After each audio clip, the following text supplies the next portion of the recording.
Hello and welcome to Devil's Advocate. How effectively has the Odisha government handled the recent hostage crisis?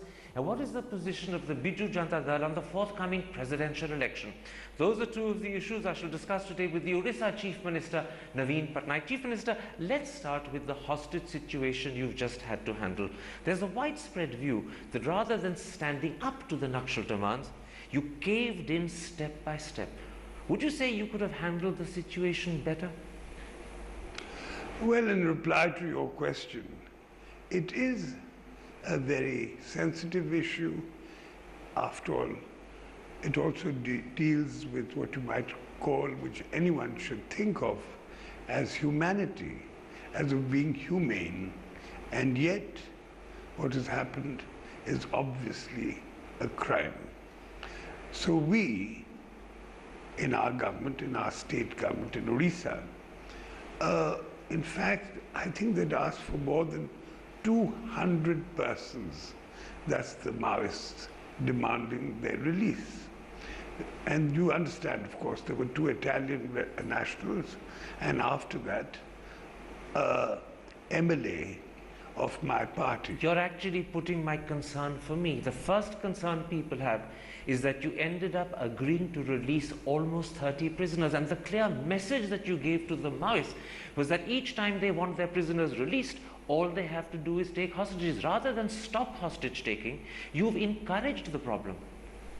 Well, and I've just given you that reply earlier, that their demand was for the release of 20 hostages.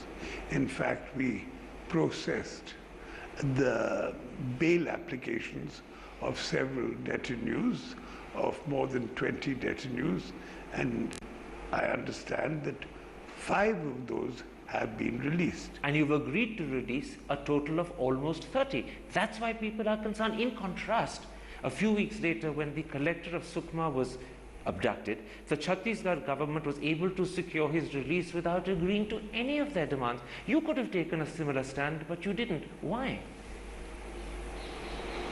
I'm not totally clear about what happened in Chhattisgarh about those demands in the neighboring state of Chhattisgarh.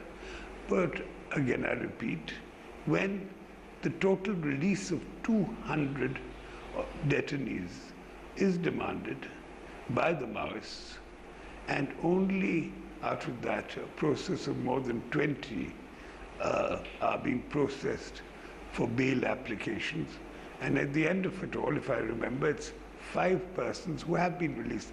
This is for 2 Italian nationals and 1 young tribal MLA. I take your point that you have brought down the demand from 200 to around 30. Actually, the figure is around 30 that you've agreed to release. But even that, people say, is far too many. I must interrupt there. It's not agreed to release. We have agreed to, for the process of bail applications. It comes to the same thing, Chief Minister. You're not deceiving the Maoists because you'll encourage them to do the same thing again. You intend to keep your word, There is a judicial system. We have a judicial system. Do understand that foreign nationals from abroad is a very delicate diplomatic subject. And the young MLA I speak of, Gino Hikaka, is tribal, he's very young, he has a reputation for excellent work. Alex Paul Menon was very young. He was on his first posting as a collector. His life was as dear to the government of Chhattisgarh as Gina Hikaka's life is to you. But it was secured without releasing a single person to the Maoists. My point is this. Rather than even agree to release 30, if you had stood your ground, you would have actually ended up making the Maoists bow to your will. In the end, they made you bow to their will. That's the point I'm making. Did you cave in? Well, in answer to that, to both your points is, firstly, I'm not going to make comparisons between the government of Odisha and the government of Chhattisgarh. And here is not an argument of who bows to whose will. It's an argument about humanity. It's an argument about life. Yes, of course one has to be firm against crimes, especially of abduction by Maoists. But Chief Minister, it is also an argument about governance and about administration. The second concern is in the process you've ended up demoralizing the police. Many of them have paid with their lives to fight the Nakshals. Today, their next of kin believe those lives were lost in vain. What do you say to them when they turn around and argue that we died to bring Nakshals to justice? You've wasted our lives by releasing prisoners. Well, you put it in an extremely black and white way. I understand that you have a television show which has to sound a bit emotional and sensational. I feel equally emotional about it, but I'm not a television. But aren't you evading my question? I'm not evading your question at all. All I'm saying is that if one is in the field, if one is the head of a state government, you have to deal with these things in a rational, humane manner. But demoralizing the police is rational? How do you feel that the police is so demoralized in my state? I'll tell you why I say it. None other than Ajit Doval, the former head of the Intelligence Bureau, said to this channel just a few weeks ago that as a result of the fact that you were releasing the very Nakshals the police had perhaps paid their lives to capture, it was possible that in future police officers would not arrest Nakshal prisoners because they'd be scared once again they'd be released. And he darkly hinted that the police might now choose to kill and shoot instead. Look here, you told me what the IB has said there, the IB head here in Delhi has said. Let me make quite clear that we in the government of Orissa, our police forces, know how to handle situations. We have an excellent force called SOG, which is raised by the state government, who know how to combat the menace of Naxalism. I think if it is right what you're saying, the IB chief has been saying, I think he's been putting it in a rather distant manner, in a rather sort of statistical paper-like. The key point is this: are you confident that today, after agreeing to release perhaps as many as 30 Nakshal prisoners, that you have the full confidence and support of your police officers the next time they are required to carry out Nakshal operations, which is a constant demand in your state? Let me tell you, the anti-Maoist operations continue the whole time. There are brief spells, like in Chhattisgarh or anywhere, when they have abducted a person, then there are brief spells of no firing, as long as there's no violence or any crimes from the side of the Maoists. That does happen. But as you know, Maoism is rife in many parts of India, also in parts of Orissa. So we do combat that. Let's broaden this discussion a little. As you say, Maoism is rife in many parts of Orissa. Do you believe India and Orissa. Orissa in particular, you're Chief Minister of Orissa, which is why that's my concern. Indeed. Do you believe the Indian political system has the capability to refuse Naxal demands even at the risk that hostages could die? Do we have that strength? Do we have that capacity? Or is that where we lose out when the Naxals take hostages? Well, to get to the beginning of that, the start of that, India is a federal structure. As the central government, the Union Home Minister says, the police are a state subject, law and order is a state subject. We have discussions, we have meetings. In fact, there's a meeting for the NCTC tomorrow at Vigyan Bhavan here in Delhi. Let's see what proposals come up on a national level. These meetings have on various similar subjects. Chief Minister, I'll come to the NCTC in a moment. The blunt question I'm asking is this: can you ever envisage yourself as Chief Minister of Orissa standing up to Naxal demands at the cost of hostages dying? Do you have that capacity as Chief Minister? I think all of us have the capacity, Chief Ministers that is, of many things, but this is a game. This is not a game. These are plans that have to be formulated properly and discreetly and humanely. Do we need a national hostage policy, as Mr. Chidambaram has suggested the country should consider? I'm sure that will come up for discussion at these national meetings. Would you be for it? Let's see what is suggested. Let us go into details. So you have an open mind? I have an open mind for anything that's good and then can help in the Maoist or any other situation which helps my state and my country. Let's then at that point, Chief Minister, come to the second big issue that I want to talk to you about, the Biju Janata Dal, your party's attitude to the forthcoming presidential elections. Many people believe that in the present tense and awkward political situation that faces India, we need a former politician as president. Others say that for the very same reason, a non-political personality would be better because he or she would be more trusted. Where do you stand on that issue? My party needs to consult amongst ourselves, with our members of parliament, with our MLAs, with other senior persons to formulate a decision on that. So you haven't as yet made up your mind whether it should be a political or a non-political person? I think it ought to be a consensus. There is need for discussion. Let's see how it gets on. It's still early days. All right, you say there should be a consensus.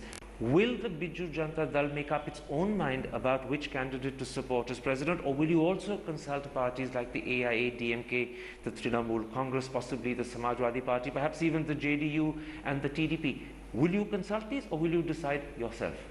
I'm sure that's possible, of course. So you will... And perhaps probable. Possible, perhaps probable.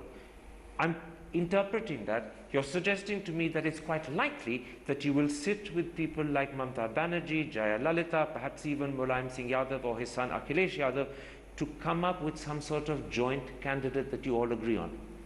Well, it's interesting that you're stating what I haven't said, but since you've said it, I think it's very important to examine it, what you've said, Mr. Thapar.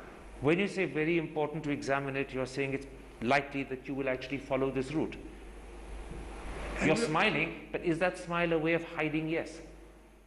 You know, it's fascinating how an anchor always has to be an investigator. You're rather good at that. I'll tell you why I ask. People in India believe this is a very important critical decision. People believe that politicians should be transparent about how they come to it. So I ask you once again, boldly and bluntly, will you consult with people like Jaya Lalita, Mamata Banerjee, perhaps Mulayam Singh Yadav, over who should be a presidential candidate for this election? I would say that it's possible. Yes, indeed, it seems likely, more than likely, that we will hold consultations. Okay, that is a clear answer. Let me put something else to you. Are there any circumstances in which the Biju Janata Dal could support a candidate for president put forward by the Congress party? Again, consultation is required within the party, but I think it would, personally I speak, that it would seem difficult. It would seem difficult. You're not ruling it out, but it would be difficult. You're putting words into my mouth, Mr. Thapar. All right, if you like it. It will be difficult if you want more clarity. You have it. Let me go one step further.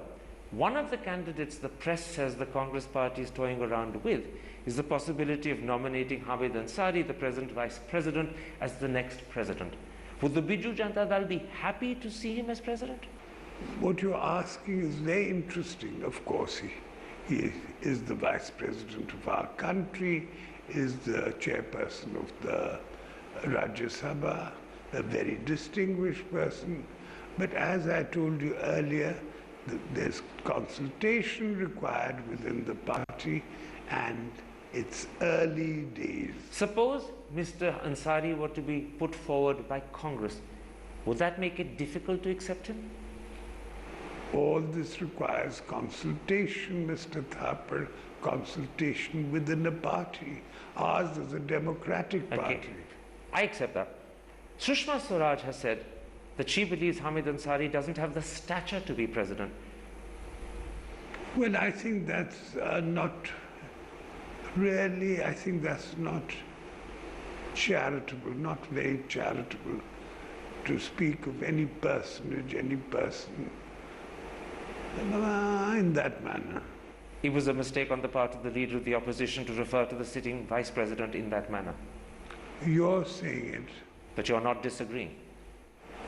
Well, Prakash Singh Badal, it's well believed, would like to be the next vice president. You've worked closely with the Akali Dal in the days when you were a member of the National Democratic Alliance. Would you be happy to see him as vice president?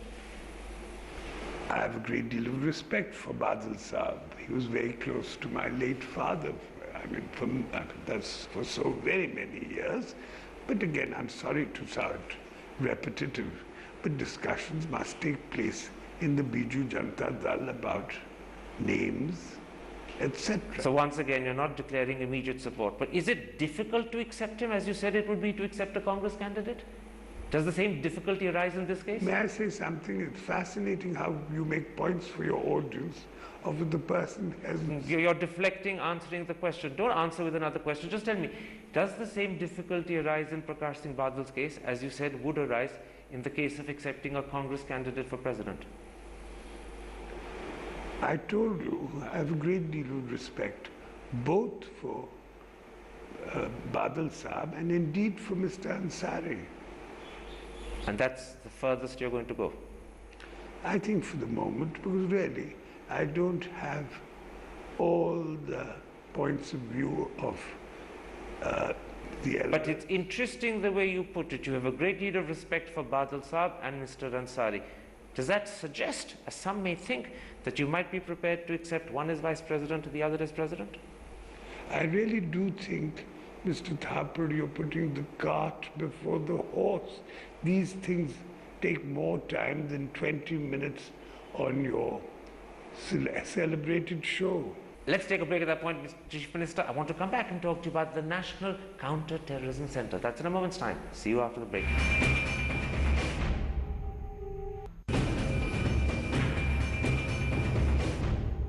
Welcome back to Devil's Advocate and an interview with the Chief Minister of Orissa, Naveen Patnaik. Chief Minister, let's come to the National Counter-Terrorism Center. Are you opposed to this as a concept itself? Or do you believe India needs an institution like this, although differences over character and powers still need to be resolved? Which is it? Look here, when this NCT rule was passed, none of the state governments were informed. It is, I think, the duty of the central government and the Home Ministry to inform the state governments. That was not done. And another problem is, it ought not to be certain matters ought not to be controlled by the central IB, because that has draconian connotations. We know of the past history of this country. Let me stop you there. You said two very important things. First, you believe this impinges upon state rights. Law and order is a state subject. It impinges in the way of us not being informed. By us, I mean the state governments of India. I think we ought to have been informed. The other thing is that IB ought not to have an overall control, because that has a draconian flavor, which is terrible for this country. I'm not going to say it's going to be the emergency, but I think you were old enough to know what happened in the emergency. When habeas corpus was suspended. Quite right. And the media was not allowed to print or publish anything. Have Mr. Chidambaram's recent proposals allayed your concerns, or have they failed to meet them?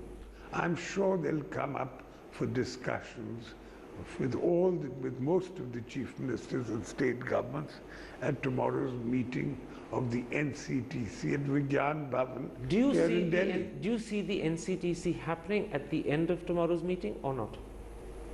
Let's see, Mr. Thapar, how the meeting goes. All right, it's too early to tell. Early days. Chief Minister, a pleasure talking to you. Thank you very much, Karan.